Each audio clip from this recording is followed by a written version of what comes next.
নমস্কার শ্রোতা বন্ধুরা, ফিরে এলাম কথাকৃতির আরেক নতুন পর্বে, নতুন একজন মানুষকে নিয়ে। নতুন হলেও তিনি আমাদের কাছে অত্যন্ত প্রিয়, তার কবিতাও আমাদের কাছে ভীষণ জনপ্রিয়। আমরা কথাকৃতি অনুষ্ঠানে আমাদের এই বিপর্যয়ের দিনগুলোতে আশ্বাস খুঁজতে শুরু করি, বাঁচার আশ্বাস, এবং সেটা কবিতার মধ্যে দিয়ে। আর যে মানুষরা আমাদের পাশে থেকে তাদের কবিতায়, তাদের কথায় আমাদেরকে সমৃদ্ধ করেন, তাদের অন্যতম এক কবি শ্রী গৌতম মণ্ডল আমাদের সাথে। তিনি শুধু কবি নন, তিনি আদম পত্রিকার সম্পাদকও। চলুন আলাপ করে নিই, তার কবিতা শুনবো, তার সাথে আড্ডা মারবো, তার কিছু অভিজ্ঞতা আমরা শেয়ার করে নেব আজকে।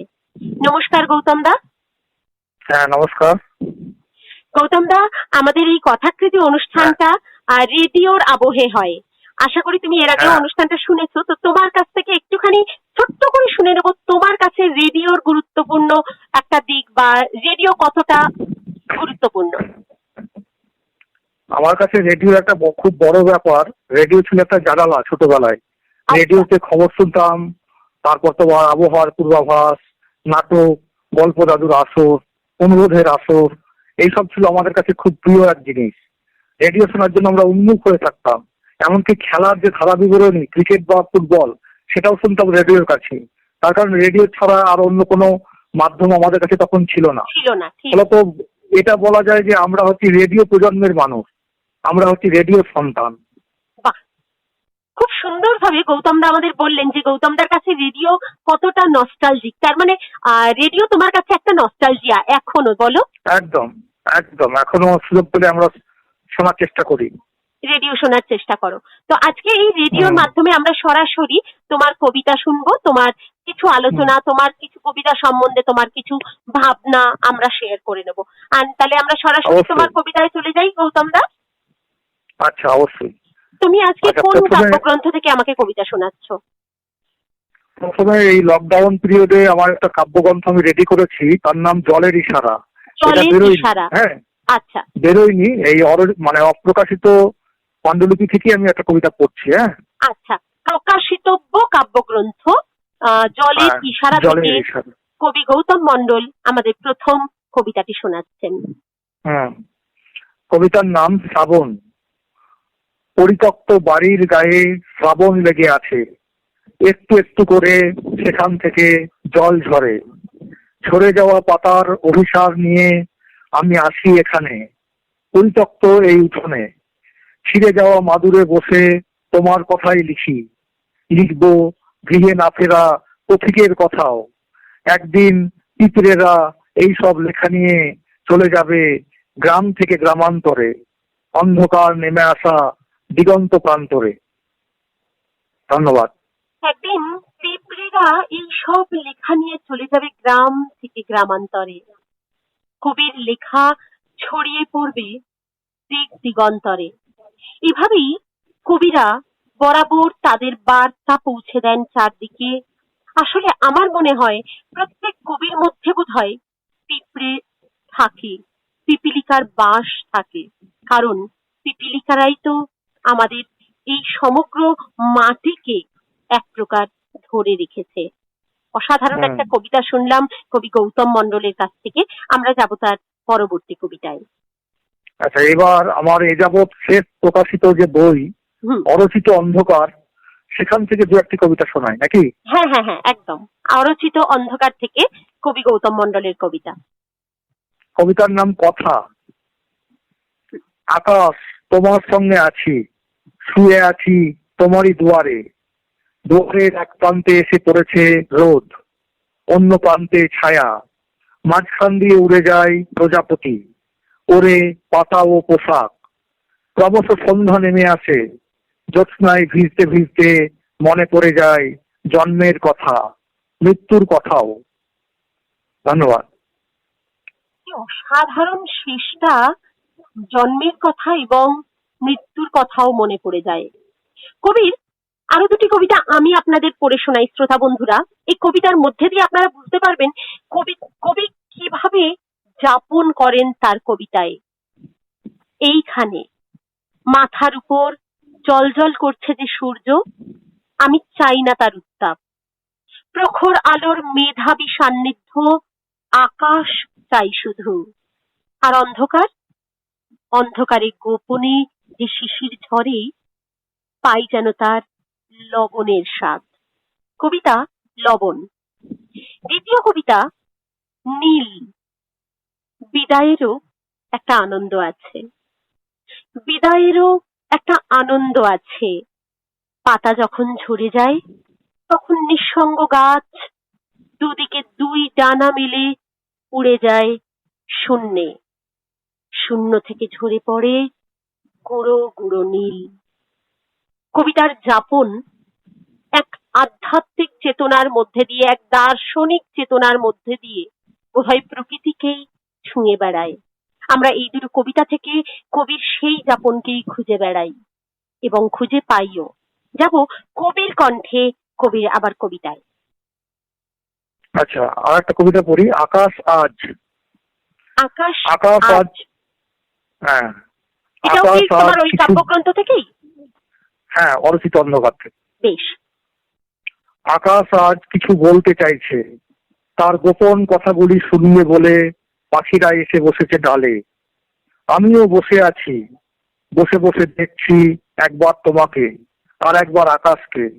আকাশ থেকে আমাদের দুজনের মাথায় চুইয়ে পড়ছে নীরব রাত্রির বেদনা, নৈশব্দ আর মুছে যাওয়া নক্ষত্রের অসমাপ্ত গান। ধন্যবাদ। মুছে যাওয়া নক্ষত্রের অসমাপ্ত গান। কবির প্রত্যেকটা কবিতার মধ্যে শুধুমাত্র যে আমরা প্রকৃতিকে খুঁজে পাই তা কিন্তু নয়, এক অর্ধনারীশ্বর রূপ লুকিয়ে থাকে কবির কবিতায়। প্রত্যেকটা কবিতা অত্যন্ত উচ্চ মার্গের। আমরা যাব কবির পরবর্তী কবিতায়, তার আগে একটু কবির কাছ থেকে জেনে নিই। কবির কাছে আদম তার সন্তানের মতো। আমরা সবাই জানি আদম শুধুমাত্র যে একটা প্রকাশনা তা নয়, আদম একটা পত্রিকা, এবং এই আদমের সাথে যারা তরুণ কবি, যারা নবীন কবি, তাদের একটা অদ্ভুত টান রয়েছে। তো এবং কবির মধ্যে একটা বড় ব্যাপার হচ্ছে কবি তরুণ কবিদের কিন্তু এগিয়ে দেন। তো এই বিষয়ে, আদমের বিষয়ে কবির কাছ থেকে আমরা একটু শুনে নিই। গৌতম দা, তোমার কাছে আদম। হ্যাঁ, আমি খুব কম বয়সী লেখালেখিতে আসি। লেখালেখিতে আসার পরে আমি জানতে পারি যে বাংলা কবিতার যে প্রচারিত যে ধারা, তার বাইরেও কিন্তু অনেক ধারা রয়ে গেছে, আড়ালে থেকে গেছেন অনেক কবি। আমার যখন মনে হয় এই আড়ালে যারা রয়েছেন তাদেরকে নিয়ে যদি একটা পত্রিকা করা হয় তাহলে সেটা কেমন হতে পারে। আড়ালে থাকা বয়োজ্যেষ্ঠ কবিও রয়েছেন, আড়ালে থাকা তরুণ কবিও রয়েছেন, তাদেরকে নিয়েই আমার পত্রিকার ভাবনা আদম। হ্যাঁ, তাদের আড়ালে থাকা কবিদের কবিতা, কবিতা ভাবনা, সাক্ষাৎকার, গ্রন্থ আলোচনা এসব নিয়েই শুরু করেছিলাম আদম। আর আজকে আদম এবছর 25 বছরে পদার্পণ করেছে। হ্যাঁ, 25 বছর ধরে প্রকাশিত হচ্ছে। তুমি যে তরুণ কবির কথা বললে, আমরা আদম প্রকাশনা থেকে পাণ্ডুলিপি প্রকল্প বলে একটা প্রকল্প চালু করেছি। তুমি জানো, তোমারও বই সেখানে মনোনীত হয়েছিল। এই পাণ্ডুলিপি প্রকল্পে তরুণ কবিদের বই আদমের নিজস্ব উদ্যোগে, সম্পূর্ণ নিজস্ব উদ্যোগে প্রকাশিত হয়। এছাড়া আদমের পত্রিকায়, আদম পত্রিকায় বয়োজ্যেষ্ঠ আড়ালে থাকা কবিদের পাশাপাশি তরুণ কবিদের কবিতা, কবিতা ভাবনা এসব তো প্রকাশিত হয়ই। এছাড়াও আমরা প্রতি বছর আদম সম্মাননা জ্ঞাপন করি। এই আদম সম্মাননা জ্ঞাপন করা হয় প্রবীণ একজন বা দুজন কবিকে আজীবন কবিতা যাপন ও আজীবন কবিতা যাপন এবং কবিতায় বিশেষ অবদানের জন্য এই সম্মাননা জ্ঞাপন করা হয়। এর পাশাপাশি প্রতিশ্রুতি সম্পন্ন তরুণ কবিদেরকেও সম্মানিত করা হয় এবং তাদেরকে নিয়ে একটা পত্রিকা পূর্ণ সংখ্যা প্রকাশিত হয়। এইভাবেই আদম পত্রিকা কবিতার বিভিন্ন পরিসর যে রয়েছে সেই পরিসরগুলোকে ছুঁয়ে থাকার চেষ্টা করেছে। আদম পত্রিকা এবং আদম প্রকাশনা, এ দুটো আমি একটু আগেই বলেছি যে প্রত্যেক তরুণ কবির কাছেও এত এত গুরুত্বপূর্ণ। যারা কবিতার জগতে আছেন তাদের কাছে কিন্তু আদম স্বপ্ন পূরণের প্রথম ধাপ। কারণ আদম খুব অল্পই প্রকাশনা আছেন যারা পাণ্ডুলিপি প্রকল্প নিয়ে কাজ করেন, যাদের মধ্যে আদম অন্যতম। এবং আদমের বই মানেই মানুষের কাছে একটা আলাদা টান, আলাদা আকর্ষণ। বইমেলা মানেই আদমের সেই স্টলটা, যে স্টলে আমরা শুধুমাত্র যে আমাদের তরুণ কবিদের বই তা নয়, একই সাথে পাশাপাশি প্রবীণ সেই সমস্ত কবিদের কবিতা সংগ্রহ রাখা হয় যা আমাদের তরুণ প্রজন্মকে সমৃদ্ধ করে। তো আদম থেকে সংগ্রহের মতো প্রচুর বই প্রত্যেক বছর প্রকাশিত হয়, কবিতা সংগ্রহ, শ্রেষ্ঠ কবিতা, এই ধরনের। অশোক দত্ত চৌধুরীর কবিতার বইও আমরা পেয়েছি, সমীরণ ঘোষের কবিতার বই পেয়েছি, এবং প্রচুর প্রচুর আপনারা জানবেন যারা মনীন্দ্র গুপ্ত, আলোক সরকার, অরূপ সরকার, হ্যাঁ ঠিক তাই, আমরা কিন্তু এইগুলো পাই। এবং আপনারাও, আমি জানি, গৌতম বসু, সুধীর দত্ত, হ্যাঁ সুধীর দত্তের বই, এবং সুধীর দত্তর বইটা সম্ভবত পুরস্কারও পেয়েছিল, আনন্দ পুরস্কার। আদম আমাদের কাছে একটা বিশাল আনন্দের জায়গা, বিশাল ভালোবাসার জায়গা। এবং আমি 20 বইমেলায়, 2020 বইমেলায় আদম থেকে আমারও একটি বই প্রকাশিত হয়েছে। গৌতম দাকে আমি অনেক অনেক ধন্যবাদ জানাই, কৃতজ্ঞতা জানাই আমার পাণ্ডুলিপিটিকে নির্বাচন করবার জন্য। আমরা সরাসরি চলে যাব আবার গৌতম দার কবিতায়, তারপরে ফিরে আসবো গৌতম দার কবিতা সংক্রান্ত কিছু চিন্তা ভাবনায়। দাদা, তোমার কবিতা। এবার যে কবিতাগুলো পড়বো তার কোনো শিরোনাম নেই। হ্যাঁ, এটা হচ্ছে অলস রঙের টিলা কাব্যগ্রন্থ থেকে কবিতা। অলস রঙের টিলা, হ্যাঁ, এটা কোথা থেকে প্রকাশিত হয়েছিল? এটা আদম থেকেই বেরিয়েছিল। আচ্ছা, আদম থেকে প্রকাশিত হয়েছিল। হ্যাঁ। গাছপালার ছায়া, রৌদ্রের ছায়া, বৃষ্টির ছায়া, এসবের ভিতর দিয়ে কেটে যায় আমার দিন। রাত কাটে গভীর ঘুমে, ঘুমের ভিতর রোজ একটা ডিঙায় চড়ে আমি ভাসতে থাকি, ভেসে যাই তেপান্তর পার হয়ে, 13 নদী পার হয়ে যেখানে পৌঁছই, দেখি কেউ নেই পাশে, মা দাঁড়িয়ে আছে আমার ফেরার অপেক্ষায়। অসাধারণ। ধন্যবাদ। মা দাঁড়িয়ে আছে আমার ফেরার অপেক্ষায়, যেন এক পৃথিবী দাঁড়িয়ে থাকে তার সন্তানের জন্য, কখন তার সন্তান ফিরবে। আবার এই কবিরই লেখা আরেকটি অন্য রকমের ভাবনা দেখুন। সে নেই, উঠোনের উপর রয়ে গেছে তার পায়ের ছাপ, সেই ছাপ আমি সযত্নে গেঁথে রেখেছি বুকে, বুকের জলে আজ ঘুমিয়ে আছে তার পায়ের ছাপ। কবিতার নাম ছাপ, কবি গৌতম মণ্ডল।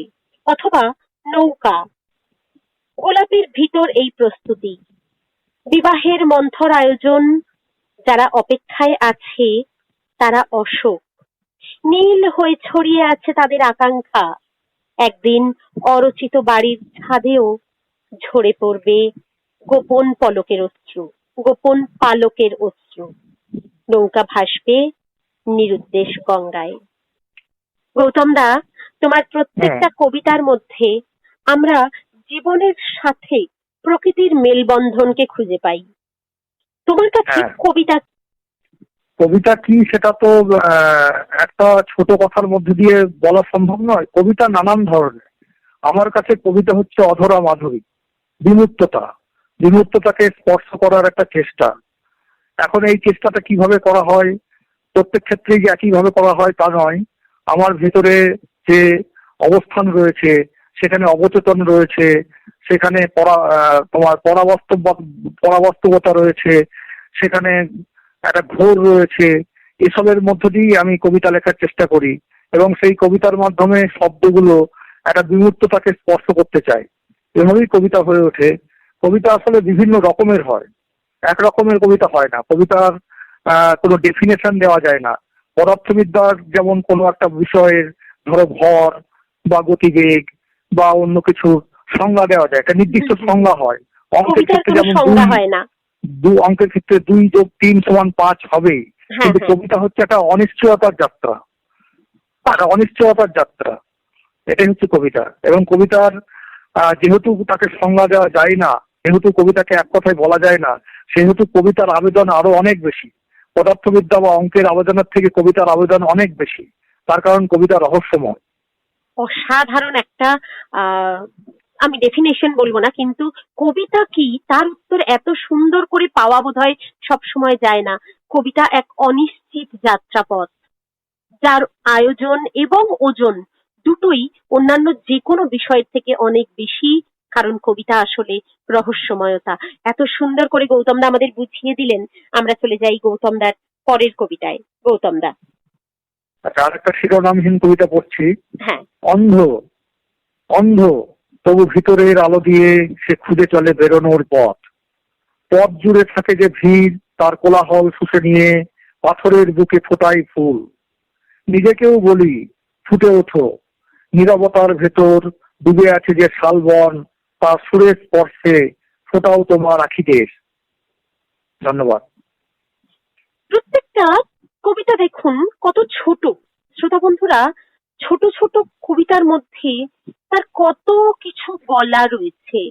এক ক্ষুদ্র পরিসরে, ছোট্ট পরিসরে যে এত ব্যাপ্তি, এটাই কিন্তু গৌতমদার কবিতার বিশেষত্ব। যেটুকু বলা হয় তার অনেক বেশি বলা হয় না।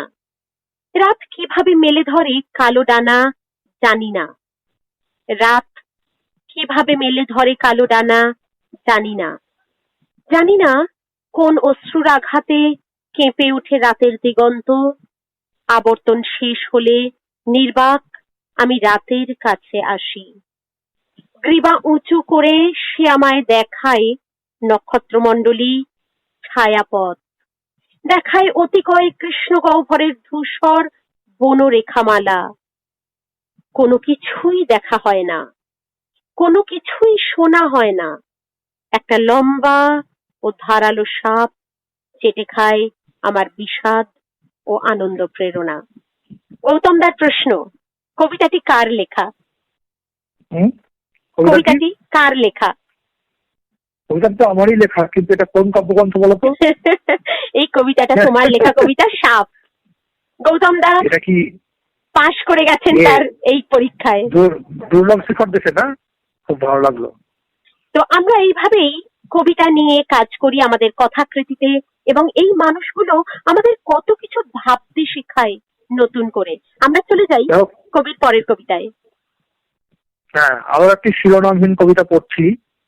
যাওয়াটা বড় কথা নয়, যে কেউই যেতে পারে, যে কেউ যেতে যেতে আসতে পারে রাজা ও রানীর দেশ, সোনার সিংহাসন। তেঁতুল গাছের ডাল, ডালে ডালে পাতা, পাতার ফাঁকে অচেনা আধার, ওই দিকে যেতে হবে একা। ধন্যবাদ। ওই দিকে যেতে হবে একা। আমি যখন বলছিলাম যে কবির প্রত্যেকটা কবিতা আমাদের কাছে জীবনকে শুধু নয়, জীবনের অতীতে গিয়ে জীবনের ভিতরের দর্শনকে বোধহয় টেনে বার করে নেয়। কবির মুখে একটু শুনে নি, কবি কি ভাবছেন এই যে প্রবীণ কবিদের কবিতা বর্তমান তরুণ সমাজ কতটা পড়ে এবং কতটা পড়া দরকার, কবির কাছ থেকেও শুনবো। গৌতম দা, কবিতা তো পড়া অবশ্যই দরকার, এবং প্রবীণ কবি মানে শুধুমাত্র প্রচারিত কবিদের কবিতাই পড়লে হবে তা কিন্তু নয়। আমি একটু আগেই বলেছি, প্রচারিত কবিদের বাইরেও কিন্তু অনেক কবি রয়ে গেছেন যারা কিন্তু ততটা প্রচারিত পাননি, কি ততটা প্রচার পাননি, কিন্তু তাদের কবিতা অসাধারণ কবিতা। যেমন আমি বলবো, ধরো মনীন্দ্র গুপ্ত, আলোক সরকার, পূর্ণবেন্দু দাশগুপ্ত, তারপরে ধরো গীতা চট্টোপাধ্যায় 60-এর দশকে, দেবারতী মিত্র, কালীকৃষ্ণ গুহ, বা 70-এর ধরো জয় গোস্বামী তো রয়েছেনই, জয় গোস্বামীর কবিতা তো পড়তেই হবে। তার পাশাপাশি দেবদাস আচার্য, গৌতম বসু, পার্থপ্রতিম কাঞ্জিলাল, রমেন আচার্য আছেন, আবার রমেন্দ্র কুমার আচার্য চৌধুরী রয়েছেন। অসাধারণ কবি, তার কাব্যগ্রন্থ ব্রহ্ম, পুতির মৌরি বাংলা কবিতার একটা মাইলস্টোন। তো এইগুলো তো পড়া দরকারই। দেবদাস আচার্য পড়া দরকার, শম্ভু রক্ষিত, মৃদুল দাশগুপ্ত, রণজিৎ দাস, রাহুল পুরকায়স্থ। রাহুল দা যদিও 80-এর কবি, 8-এর দশকের কবি, তো 70-এর দশকে কিন্তু অনেক কবি রয়েছেন। হ্যাঁ, গৌতম বসু, গৌতম চৌধুরী, সুধীর দত্ত, শেখায়। এদের কবিতা না পড়ে যদি আমি লিখতে আসি, তাহলে কিন্তু আমার লেখাটা ঠিক সেই ভাবে পুষ্ট হবে না। পুষ্ট হওয়ার একটা ব্যাপার থাকে। তো ধরো আমি যদি জীবনানন্দ দাশ না পড়ে কবিতা লিখতে আসি, তাহলে আমি তো আমার কাছে তো একটা জগৎ, একটা মানে সম্পূর্ণ অজানা থেকে যাবে। ফলত এই জীবনানন্দ দাসের পাঠ থেকে, এটা অনুকরণ নয়, কিন্তু অনুকরণ নয়, অনুসরণ নয়, কিন্তু জীবনানন্দ দাস পাঠটা আমাকে কোনো না কোনো ভাবে ঋদ্ধ করে। সেই ঋদ্ধ হওয়ার ফলে আমার কবিতাও কিন্তু উন্নত মানের হতে পারে, আমার কবিতাও কিন্তু অনেক শানিত হতে পারে। সেই শানিত করার জন্যই বিভিন্ন কবির কবিতা পাঠ করা খুব জরুরি। একদম তাই, একদম তাই। আমরা চলুন, গৌতম দাও কিন্তু এইরকম প্রচুর কবিদের নিয়ে কাজ করেছেন। আদমের যে কাউন্টার, আমরা যদি একটু চোখ মেলে তাকাই, বোধহয় ওখানে বসেই আমরা অনেক অনেক সমৃদ্ধ হতে পারি। আদম এত কাজ করেছেন প্রবীণ কবিদের নিয়ে। আমরা সরাসরি কবির কবিতায় যাব। তার আগে কবিকে একটা কবিতা শোনাই। গৌতম দা, তোমাকে আমি একটা কবিতা শোনাই। হ্যাঁ, অবশ্যই অবশ্যই, তোমার কণ্ঠ শুনে ভালো লাগছে কবিতাগুলো। আচ্ছা, কবিতা ভিখিরি। আমাকে না জানিয়ে কেন মর্মমূলে হাওয়া দিলে আঘাত? আমি তো ছিলাম বহু দূরে, সমুদ্রেরও ওপারে। ভিখিরি যেমন থাকে, একা, নির্বান্ধব, নির্জন। ডানায় ধরে আছো জল, আর শেকড় ছড়িয়ে দিচ্ছ মাটির গভীরে, অন্ধকারে। অন্ধকার রাত্রির তারা, যতবার ওই তারার কাছে যাই, ততবার দেখি তোমাকে।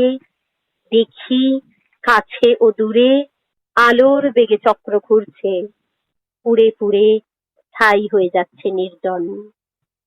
অসাধারণ লেখা গৌতম দা, অসাধারণ লেখা। তোমার লেখা থেকে আমরা প্রচুর প্রচুর কিছু শিখতে পারি। তোমার কণ্ঠে ধন্যবাদ। তোমার কবিতায় যাই। আচ্ছা, এই কবিতাটির নাম গান। আমার নিজস্ব তেমন কোনো দুয়ার নেই, তাই বসতে বলিনি তোমায়। ধুলোর বক্ষস্থলে দাঁড়িয়ে আছো তুমি, দাঁড়িয়ে দাঁড়িয়ে দেখছো রৌদ্রের বিনাশ, অশ্রু উন্মোচন। তোমার দিকে চেয়ে আমি বুঝতে পারি সকল নিস্তব্ধতার ভিতর একটা সঙ্গীত রয়েছে। আলো বা হাওয়ায় নয়, অন্ধকারে তোমার গান নিঃশব্দে বাজে। আলো বা হাওয়ায় ধন্যবাদ। নয়, অন্ধকারে তোমার গান নিঃশব্দে বাজে। কবিতার মতোই। চলুন কবির পরবর্তী কবিতায় যাব। পরের কবিতা শূন্যতা। জল ও স্থলের মাঝে যে শূন্যতাটুকু আছে, সেখানে একা একা মাঝে মাঝে দাঁড়ায়। দূর থেকে মেঘ ও রৌদ্র আসে, অনাগত বৃষ্টিতে ভিজে যায় চুল। ভেজা চোখ নিয়ে আরো একবার তাকায়, দেখি মাথার উপর দিয়ে উড়ে যাচ্ছে সার বালি হাঁস। ওরে বাষ্পতা ও বিষণ্ণতা, ক্রমশ বুঝতে পারি আমি একা নই, আমার সঙ্গে আছে সমগ্র পৃথিবী লোক, ওই বিপুল শূন্যতা। কবি বন্ধুরা, যারা আজকে শ্রোতা হিসেবে কথাকৃতির অনুষ্ঠান শুনছেন, তারা শুনছেন কবি এবং সম্পাদক গৌতম মণ্ডলের কবিতা তার কণ্ঠে। আশা করি তার কবিতা আমাদের এই বাস্তবের বিপর্যয় থেকে অনেক দূরে কোথাও একটা শান্ত আবহাওয়ায় পৌঁছে দিচ্ছে, যেখানে বসে জীবনকে নতুন করে বুনে নেওয়া যায়। আমরা কবির কাছ থেকে একটু জেনে নিই। গৌতম দা, এই যে হ্যাঁ, বলো। ভয়ঙ্কর একটা বিপর্যয় চলছে, এই বিপর্যয়ের পর আহ আদমকে নিয়ে তোমার কিরকম কি ভাবনা চিন্তা আছে? এবছর বইমেলায় আমরা আবার আদমকে তার নতুন বইয়ের সাথে ফিরে পাবো তো? হ্যাঁ, আদমের তো বছর 25 বছর, তো 25 বছর পূর্তি উপলক্ষে আমার নানান ধরনের পরিকল্পনা ছিল। হুম, সেগুলো তো করোনার জন্য বাস্তবায়িত হওয়া সম্ভব নয়। সম্ভব নয়। বিভিন্ন জায়গায় আর কি, বিভিন্ন প্রান্তে অনুষ্ঠান করার ইচ্ছে ছিল আর কি। হুম হুম হ্যাঁ, হুম। কবিতা সন্ধ্যা বা কবি সম্মেলনের আয়োজন করার কথা ছিল, এবং বেশ কিছু বই প্রকাশের পরিকল্পনা ছিল। তার মধ্যে একটা বই অবশ্য প্রকাশিত হবে, সেটা হচ্ছে 25 বছর ধরে যে পত্রিকা বেরিয়েছে আমাদের, হুম হুম। সেইখানে যে সমস্ত কবিতা বেরিয়েছে সেগুলোকে তো নির্বাচন করে একটা বই বের করা, আদমের কবিতা এই শিরোনামে। তো সেটা আচ্ছা। সেটা বের করা কোনো অসম্ভব কাজ নয়। কিন্তু বাকি যেগুলো আমরা পরিকল্পনা করেছিলাম, সেগুলোর সঙ্গে যেহেতু সরাসরি অনেক মানুষের জমায়েত হওয়ার একটা সম্ভাবনা রয়েছে, হুম, সেই হুম, জন্য করোনা উপলক্ষে যেহেতু নিষেধাজ্ঞা রয়েছে, সেগুলো করা সম্ভব নয়। এই মুহূর্তে কিন্তু কোনোভাবেই সেটা সম্ভব নয়। সম্ভব নয়। হুম হুম। তবে বই যেভাবে বই বেরোবে, এবং পত্রিকাও আমাদের বিশেষ সংখ্যা বা সাধারণ সংখ্যাও বেরোবে। একটা আমরা তোমার পুজোর উপলক্ষে শারদীয়া আদম বের করছে একটা সাধারণ সংখ্যা। এখানে উৎপল কুমার বসুর একটা অপ্রকাশিত সাক্ষাৎকার থাকছে। উৎপল কুমার বসুর সাক্ষাৎকার, যেটা কোথাও প্রকাশিত হয়নি এর আগে। বাহ। হ্যাঁ, এরকম একটা সাক্ষাৎকার থাকছে। তারপর তো বললাম যে আদমের নির্বাচিত কবিতা বইটা বেরোচ্ছে। এছাড়া বেশ কিছু কবিতা সংগ্রহ প্রকাশিত হচ্ছে, যেমন ধরো অরুণ বসুর কবিতা সংগ্রহ, সঞ্জীব প্রামাণিকের কবিতা সংগ্রহ, অশোক দত্তের কবিতা সংগ্রহ, বীরেন্দ্রনাথ রক্ষিতের কবিতা সংগ্রহ, এই সংগ্রহের কাজগুলো চলছে, আরো কিছু বইও বেরোবে, আমার একটা কবিতা সংগ্রহ বেরোবে। বাহ, এটা আমাদের প্রাপ্তি। বন্ধুরা, আদবের সঙ্গে থাকুন। যতই বিপর্যয়ের দিন থাক, বিপর্যয়ের পরেও আলো আসে, আলো থেকে যায়। আর সেই আলোর হাত ধরে আদমই এগিয়ে নিয়ে যায়, আদম এগিয়ে দিয়ে যায়। তার কথা, তার আশ্বাস আমরা আজকে গৌতমদার কাছ থেকে পেয়েছি। এবার চলে যাব গৌতমদার পরের কবিতায়। এটা হচ্ছে বিবাহের মন্থর আয়োজন থেকে। হ্যাঁ, আচ্ছা, বিবাহের মন্থর আয়োজন, কবিতার নাম বিবাহের বৃষ্টি। মন্থর আয়োজন। হ্যাঁ, আচ্ছা, বৃষ্টি। অন্ধের কোনো অন্ধকার নেই, জ্যোৎস্না আছে। ব্যক্তির থেকে নৈর্ব্যক্তিকের দিকে তাই বারবার ধাবিত হয় নদীপথ। পথের দুপাশে যুগ যুগ ধরে দাঁড়িয়ে থাকে উন্মাদ গাছ। বৃষ্টি পড়ে। ধন্যবাদ। অসাধারণ। প্রত্যেকটা কবিতায় আমরা জীবনের ছোঁয়াকে পাই, তার সাথে কোথাও কোথাও সেই বাঁচার আশ্বাস কবিতার গায়ে গায়ে লেগে থাকে। চলে যাই কবির পরবর্তী কবিতায়। তুমি যে শান্ত বলে একটা কথা ব্যবহার করলে আমার কবিতার প্রেক্ষিতে, হ্যাঁ হ্যাঁ, তো আমার যদি কবিতার ব্যাপারটাকে ধারাবাহিক ভাবে দেখা যায়, তাহলে প্রথম দিকে কিন্তু একটু অশান্ত কবিতা লিখতাম, অশান্ত জগতের কবিতা লিখতাম। সেখানে প্রচুর যেরকম ভোট একটু শোনা থাকতো। যায়। হ্যাঁ, সেরকম শোনা যায়। প্রচুর একটু শোনাও। ভোট থাকতো, ঘূর্ণি থাকতো, আচ্ছা, সেরকম একটা কবিতা পড়ি। ঠিক আছে। অলৌকিক। অলৌকিক নগরীর প্রদীপ ছুঁয়ে পড়ছে আলো, ওইখানে সহস্তে রোপণ করি হাজার অশ্বের ফলা। রমণীটি আসে, মজ্জ টেবিলের পরে রাখে তার সবুজ নিতম্ব, চিরুনি আর ধুধু নীরবতা। হঠাৎই তাকে জ্যোৎস্নার মতো মনে হয়। জ্যোৎস্নাই তো, মসৃণ ত্বকের নিচে দানা দানা ঘাম, কিছু পার্থক্যে ধারালো একটি রৌদ্র রেখা। এমনই গভীর সে রেখার ছায়া ও নিশিরোল আর কাউকে না পেয়ে একাই ডুবে যায় ওই দৃশ্যে। ডুবি অগোচরে একটি সুরের ধারণা ক্রমশ জন্ম নিতে থাকে মনের নৈরিতে। ধন্যবাদ। সত্যি অশান্ত সময়ের কবিতা, অশান্ত মননের কবিতা, কন্ট্রাস্টিং ব্যাপার। তো তোমার এখন আগের যে কবিতাগুলো তুমি পড়লে তার সাথে এই কবিতাটা একদম উল্টো ধরনের কবিতা। হ্যাঁ, একদমই আলাদা। হ্যাঁ, আগের কবিতাতে প্রচুর ভোট থাকতো, ঘূর্ণি থাকতো, অবচেতন থাকতো এবং যৌনতা থাকতো। তারপরে এখানেও যা ব্যবহার কিছু হয়েছে বলতে সেরকম চাইতাম, শব্দ। হ্যাঁ, সেরকম শব্দ ব্যবহার হয়েছে। হ্যাঁ, বুঝতে যেমন পেরেছো? এরকম কবিতা আরেকটা শুনি। হ্যাঁ, শোনা যাক। এটা ভূপাখি ঘর্ষ পাখি কাব্যগ্রন্থের শেষ কবিতা। আচ্ছা, জামপাত্র। বীজের নৈশব্দে ঢেকে গিয়েছে সমস্ত মায়া ক্ষেত। বীজ আরো গাঢ় হয়ে কাঁপছে ঘুম ও সারসের জানুদেশে। হে বীজ, বিষাদের উন্মোচন, কোথায় তোমার আগুনের মোহনা? পিপাসার দংশন ভূমি। নির্ভার ডিঙাগুলি চিতাঘাট থেকে একে একে সরে গেলে আবার ওই ঘাটের ভিতর জ্বলে ওঠে কোন সূর্য? তাহলে কি সূর্যই সেই সঙ্গীত যার সুরঙ্গে জেগে ওঠে সকল অমৃতের মিশি মুখ? সকল মাটির নিচে নির্ভার মাটি, মাটি হোমাগ্নির খোলা চোখ, আয়ু মুক্তোর মতো পারাপার, তারপর আধার, ধারহীন বধুরেখা। পশুদের হাওয়ায় এসে ঢেকে দিয়েছে ছমছম কালা দরজা। দিন ও রাত্রির গান্ধার এসে ছুঁয়ে যায় ওই দরজার উপকূল।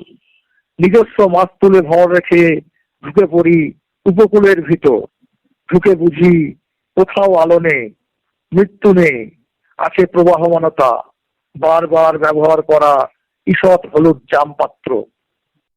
বারবার ব্যবহার ঈষৎ হলুদ জামপাত্র। এই কবিতার মধ্যে ডুব দিলে কিন্তু সহজে বেরিয়ে আসা যায় না শ্রোতা বন্ধুরা। যায় না। এই কবিতা ডুবতেই হয়, ডুবতেই হয়, ডুবতেই হয়। এবং এই কবিতার যে কত গভীরে মণিমুক্তরা রয়েছে সেটা যতক্ষণ না এই কবিতায় ডুব দিচ্ছেন ততক্ষণ বোধহয় বেরোতে পারবেন না। কবির আরেকটা কবিতা, ফাল্গুনের নীল ময়ূর, তুমি কোথায়? কোন বিজনে মেলে রেখেছো তোমার পেখম? অরচিত অভিসার, তোমার ছেড়ে যাওয়া পালক ছাড়া নীল ময়ূর আমার তো আর কিছুই নেই। আলো নেই, অন্ধকার নেই, আমার সকল গান বেজে ওঠার আগেই নিভে গেছে। নির্জন প্রচ্ছদ থেকে ঝরে গেছে নির্জনতার রং। শেষ লাইনটা আরেকবার দেখুন বন্ধুরা, নির্জন প্রচ্ছদ থেকে ঝরে গেছে নির্জনতার রং। এই যে কবিতার যে টুইস্ট, শব্দের ব্যবহার, এখানে কিন্তু কবির কলম সার্থক। গৌতম দা, তোমার কবিতাই পড়ে শোনালাম আমাদের শ্রোতা হ্যাঁ, বন্ধুদের। অবশ্যই খুব ভালো লাগছে তোমার কণ্ঠে শুনতে। তোমার আরেকটা কবিতা বহু আগে লেখা, তোমার এই কবিতাটা আমার খুব ভালো লাগতো, অভিজ্ঞান। আমার ছেলের নাম অভিজ্ঞান। দিগন্তের আচ্ছা, ওপার আচ্ছা, বাহ। থেকে, দিগন্তের ওপার থেকে তুমি ডাকছো আমাকে, অথচ তুমি কে আমি তা জানি না। শুধু টের পাই অনিকেত আধারে ফুটে আছে একটা রাতের প্রদীপ, আর ওই প্রদীপের আলোয় একটু একটু করে রচিত হচ্ছে প্রকৃত অশ্রুর অভিজ্ঞান। হুম। অসাধারণ লেখা তোমার, অসাধারণ কবিতার বুনট। তোমার পরের কবিতায় যাব, তোমার কণ্ঠে। ভূপাখি ভস্মপাখি কাব্যগ্রন্থের একটি কবিতা, অক্ষ। অক্ষ। তোমার জমির ভেতর এসে দেখেছি বিষাদের গভীর সূর্যোদয়, দেখেছি একটি অশ্রু রেখা কিভাবে চুরমার করে দেয় লৌকিক রাত্রির কাঠামো। পশ্চিমে তামা বন, সেখানেও তোমার ছায়া, পুরোহিত পাদ্রীর কালো বিবর্ণ চোখ, ইতস্তত কয়েকটি বাদামের খোলা দীর্ঘ সাঁকোর পরে, নিচে মৃতদেহ, গণিকার হাসি, রক্তবর্ণ আপেল। এসব ছাড়িয়ে আরো দূরে যেতে হবে, যেখানে সোনা বন, যেখানে শব্দ নেই, জলের আবরণ চিরে তুমি মেলে রেখেছ নৈশব্দের মাইল মাইল ডানা। নৈশব্দের মাইল মাইল ডানায় ভর করে আমরা কবিতার রাজ্যে উড়ে গেছি। সময় থামতে চায়, আমরা থামি না, কারণ কবিতা আমাদের থামতে দেয় না। হ্যাঁ, আমাদের থামতে হবে, কিন্তু কবিতার নয়। তাই গৌতমদার এই কবিতা আমাদের মধ্যে থেকে যাবে আজীবন, কারণ গৌতমদার কবিতা চিরকালীন।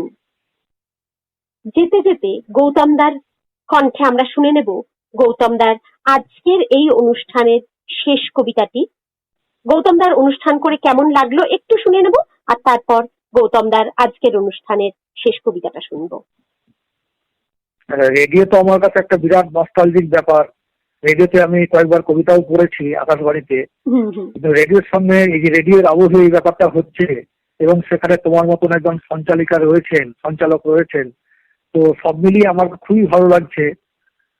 এরকম জায়গায় আসতে পারলে তো ভালোই লাগে, কারণ এখন তো সবকিছু হয় দৃশ্যের মাধ্যমে, এটা শুধুমাত্র শ্রুতির মাধ্যমে। তো সেই হিসাবে একটা খুব ভালো লাগার জায়গা তৈরি হয়েছে। তাহলে তোমার পরের কবিতায় চলে যাই, আজকের অনুষ্ঠানের শেষ কবিতায় চলে যাই। আচ্ছা, শেষ কবিতা শিরোনামহীন কবিতা। বহুদিন আগে যখন কোথাও ভেরি বাজতো, আমরা মনে মনে প্রস্তুত হতাম, কোন দিক থেকে কিভাবে আক্রমণ শানাবো ভাবতাম।